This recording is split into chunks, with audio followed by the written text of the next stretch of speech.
ہم یہ کہتے ہیں بعض اعتبار سے ہمیں آزمایا گیا ہے. کبھی ایسے ہوا ہے کہ حضرت عمر نے اونچی آمین کی ہو اور حضرت حمزہ نے ان کو کان سے پکڑ کے مسجد سے باہر نکال دیا کہ تو آمین کیوں اونچی گئی ہے.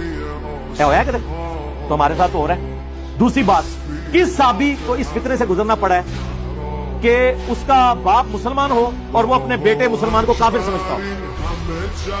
ہمارے سارے اسٹوڈنٹ کے ساتھ یہی ہو رہا ہے کہ وہ بیچارے کتاب و سنت پہ آتے ہیں, ان کے ماں باپ ان کو گستاخ سمجھتے ہیں, اور اس سے بڑھ کر وہ بیٹے اپنے ماں باپ کو بھی مسلمان سمجھ رہے ہیں, اور ہے بھی بابوں کے ٹائی چڑھ کے. صحابہ کرام کو تو تکلیفیں آئی ہیں کہ ماں باپ کافر تھے, ٹھیک ہے, پتہ چل گیا کہ اس لمٹ سے آگے نہیں جانا.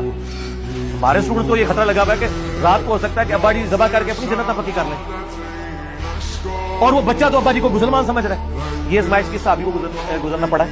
یہ ہم نے ایک خاص بات کی تھی, ایک خاص فیلڈ میں, یہ میں رونا رو رہا تھا اور میرا اس میں جملے کہ ہم پہ اس اعتبار سے مشکل وقت آ گیا. تو سرکار کیا آج دین پہ چلنا صحابہ کرام کے اعتبار سے دیکھا جائے تو زیادہ مشکل نہیں ہے؟ میں نے کہا تھا ہم پہ مشکل وقت آ گیا. تو آپ تو خود کہتے ہیں سب سے بہتر زمانہ نبی اسلام کا, پھر صحابہ کا, پھر تابعین کا, تو آپ تو خود کہتے ہیں کہ مشکل وقت آتا جائے گا آہستہ آہستہ. سرکار یہی بات میں نے دوسرے انداز میں کر دی ہے تو آپ نے فتویٰ لگا دیا.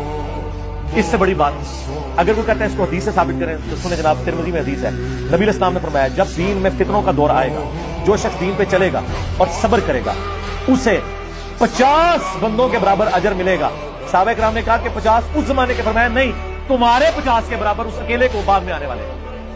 ہمیں کئی اعتبار سے 50 صحابہ سے زیادہ اجر مل رہے ہیں. یہ تو حدیث ہے نا, مجھے نہ آپ چیلنج کریں. اچھا آگے چلیں. مسند احمد میں حدیث ہے, صحیح ابن حبان میں, جو مجھے دیکھے اور ایمان لائے اسے 1 دفعہ بشارت, جو بغیر دیکھے ایمان لائے اسے 7 دفعہ بشارت, ایک روایت میں ہے 2 دفعہ بشارت. توبہ پھر توبہ. آپ مجھے بتائیں